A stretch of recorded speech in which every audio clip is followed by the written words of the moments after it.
যখন তোমরা আজান শুনতে পাও তখন মুয়াজ্জিন যা বলে তোমরাও তাই বলবে।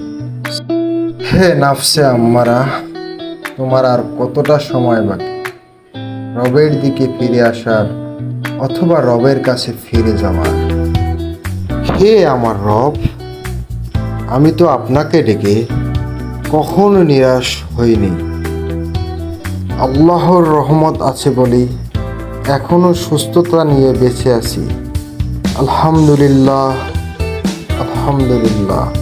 হে আমাদের রব, আমরা যদি ভুলে যাই অথবা ভুল করি তাহলে আপনি আমাদেরকে পাকড়াও করবেন না। ধৈর্য রাখুন, আল্লাহ জানেন আপনার নীরব হৃদয় কি চায়।